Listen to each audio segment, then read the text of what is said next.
Doctor Yunus sir উনি আমাদের যেহেতু রাষ্ট্রের মাথা, ইন্টেলিজেন্ট গভর্নমেন্টর মেন অ্যাডভাইজার, আমি ওনার সন্তান হিসেবে বাংলাদেশ ছোট্ট একটি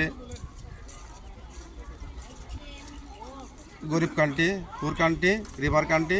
তো উনি যেহেতু আমাদের ছাত্র ভাইয়েরা ওই আমেরিকায় থাকতেই ডক্টর নোবেল বিজয়ী ইউনূস স্যার একটা ছাত্ররা এখান থেকে অ্যাডভান্স কিছু বার্তা পাঠাইছিলেন। সেই বার্তা থেকে উনি 7 সিস্টার নামে একটা ঘোষণা দিয়েছিলেন। সেই 7 সিস্টার তো হয়েছেই ইনশাল্লাহ। উনি ওইখান থেকে বাংলাদেশে যখন ইনকোয়ারি আসে একটি কথা বলছিলেন যে বাংলাদেশ একটি ওয়ান একটি ফ্যামিলি, বাংলাদেশে অনলি 40,000 বর্গ কিলোমিটার, একটি দেশ একটি বাড়ি। তা ওনার ওই বাক্য থেকে আমি ওনার ওইটা ধরে নিয়ে আমি বললাম যে ওনার কথা তো 100% ঠিক আছে, কারণ উনি যেহেতু আমার অভিভাবক, পিতামাতা, উনি যাই বলছেন।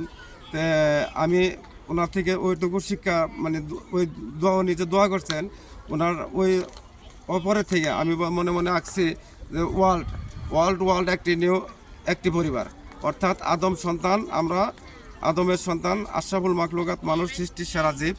তো এর উপরে আর কোনো আল্লাহ তালার সৃষ্টি জগতের 18,000 বলি বা অগণিত মাকলুক বলি আল কোরআনে যেটা আসছে, আল হাদিসে, যে সমস্ত মাকলুকের মধ্যে জিন আর ইনসানের হিসাব হবে, বাকিদের হিসাব হবে না।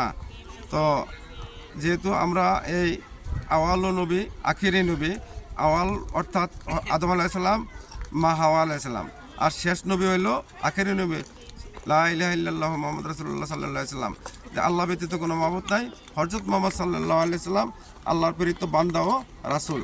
এই দুনিয়ায় কোনো তরিকায় শান্তি এবং কামিয়াবি নাই, একমাত্র হুজুরে আকরাম সাল্লাল্লাহু আলাইহি সাল্লামের তরিকায় শান্তি এবং কামিয়াবি।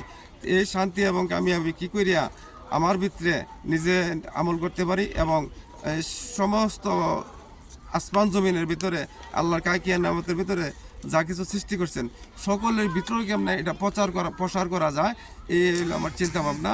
তা আমি যদি আমাকে হেল্প করেন, আমি যেন আমার এই কথাগুলো জনসম্মুখে প্রকাশ করতে পারি।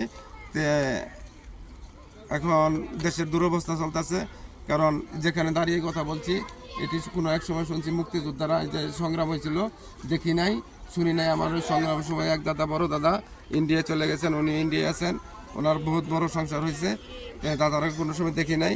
আমার চাচা আসতেন, চাচা আব্বা আসতেন, মাঝে মাঝে আব্বা বেড়াই গেছেন। তো ওইখানে আমি মমতাজের মাধ্যমে বলবো যে হ্যাঁ, আমাদের মাতামহী মা, আপনি ভারতের মোদির চক্রান্তে না পড়ে আপনি একটু ঘোষণা করতে চান।